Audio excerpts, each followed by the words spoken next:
What's up, mob? How are we doing? Hey, sorry, I totally no call, no showed you guys after the race on my live. I get these things called ocular migraines. I lose my vision, it gets all blurry, and then I get a massive headache. I could have came and did it, but after the racing we had, let's be real, Glendale sucked. They did a horrible job designing this track. The Dirtworks guys did an amazing job building it. It's the layout. Dog legs are worse than 90 degrees in the way that they funnel the traffic down. Like, the worst thing you can do after the whoops is add a slightly angled turn, which totally blocks out passing. There was a few passes, but you add that with Arizona dirt in April. I laugh because, I talked to my boy Johnny Hopper, and he's out there telling me he thought the guys, they added flour or something. I'm like, no, trust me, I lived in Arizona for a while.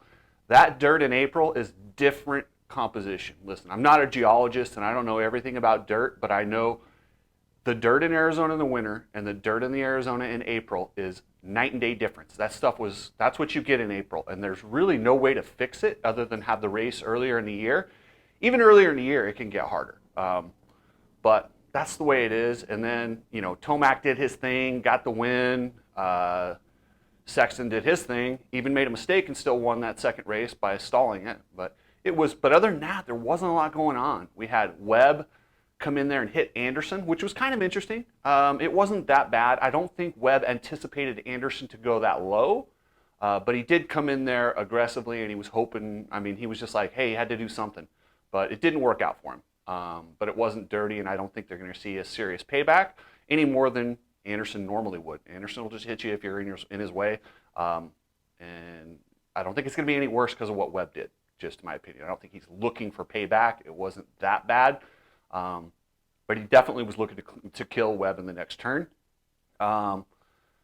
Big bummer for a couple guys. Christian Craig had a nasty crash in the whoops in practice, dislocated his hip, which I've never done, but that sounds horrific. Sounds awful. Like, I've heard it's one of the most painful injuries you could ever have, and he dislocated his elbow at the same time. And that is also broken, requiring surgery. So that's probably it for Christian Craig this year. We might see him for the super duper rounds. We shall see. I don't know. Depends on how healthy he is. He's got a 2-year contract. What he really needs to do is get home, get healed, and get ready next year. Because if you have the same kind of performances he's having this year, next year, that's it, man. Time to move on to a different career. It sucks to say, but that's where they're at right now with that many young kids coming up, with both Lawrence brothers going into the 450s. It's time to, as they say, crap or get off the pot. But even if it does end now, Christian Craig has a 250 title, a great career. Another guy I was super disappointed for is Styles Robertson. Styles Robertson had that crash. He was somewhat okay, but he was in a blind spot, and guys landed on him, and I don't know how bad his ankle is. He's flying to Colorado to get surgery. That will probably end his career. He does have a 2-year contract with Star, so he'll be back next year. I don't know if he'll be able to make it back for outdoors. It all depends when you have a surgery. You never know on these injuries. You don't know. The doctors don't know right off the bat. We may see him for Super Duper. We may see him next year. But my advice when I reached out to him and I said, just get healthy.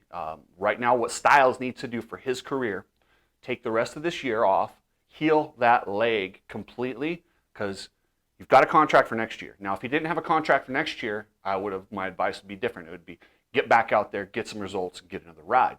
But since he has that ride, just get ready. Prepare for next year. Come out next year and win races. Show him what he can do. He's one of my favorite kids out there.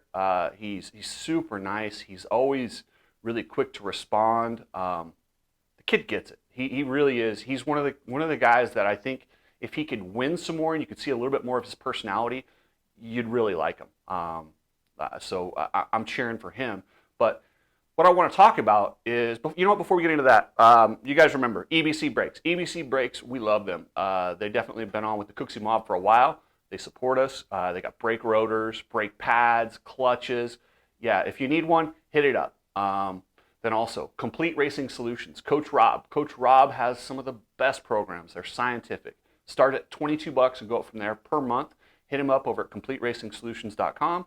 And then, of course, guys, Epic Garage Designs in the Epic Studio, which is where I'm going to be doing pretty much all my podcasts these days, or videos, or whatever you want to call these. Travis is making a serious push to organize garages and make garages a priority. They're so badass. Floors, racks, slat wall, you name it, and Epic Garage has a solution for it. Check out the website, epicgaragedesigns.com. You need people like me so you can point your fucking fingers and say, that's the bad guy.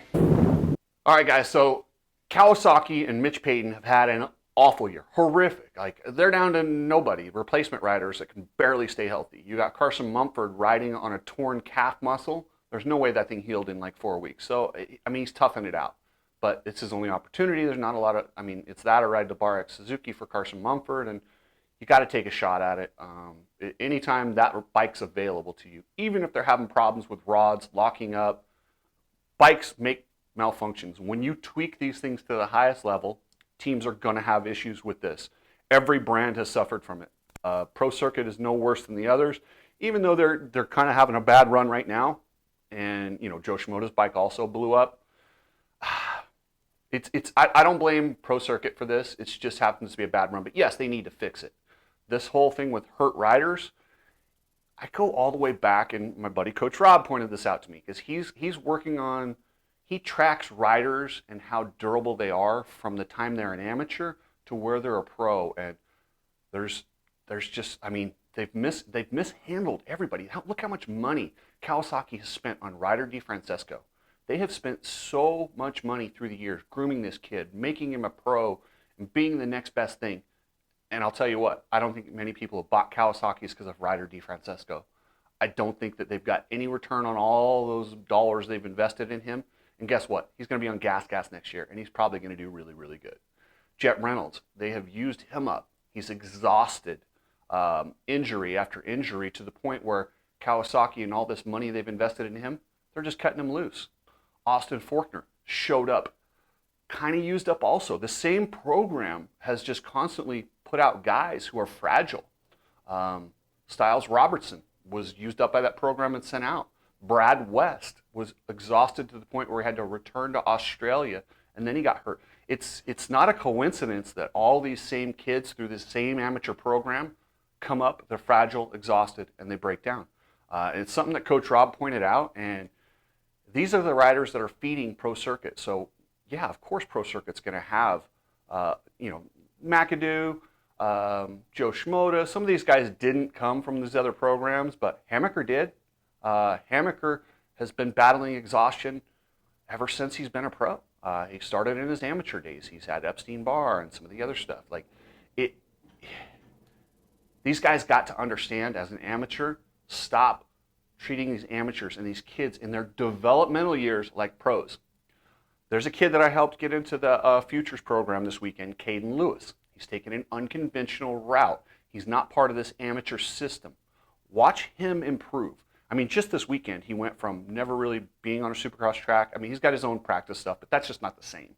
It's different when you get in a stadium on a real track that the pros are racing. And his incremental increases every single time he hit the track, watch the increases. In a year or two, this kid will be something completely different than what he is right now. And guess what? He's not used up. He's not worn down. He's durable. Like, that's going to be, in my opinion, the new way. If these guys are going to race into their mid-30s, which they should, change the amateur programs. Rest these guys. Develop these guys. Stop trying to make them professional amateurs. The professional amateurs are done by the time they turn pro. And like I said, Jet Reynolds, dude, I don't think you guys understand how good this kid was. He didn't lose a moto at Loretta Lynn's for like a long time. He is one of the best amateurs to ever race. And we might not even see him as a pro, which is just a travesty. It really is. But that's the system. The system just uses them up, spits them out. It's brutal. But anyway, guys, remember, subscribe, and I will catch you guys later.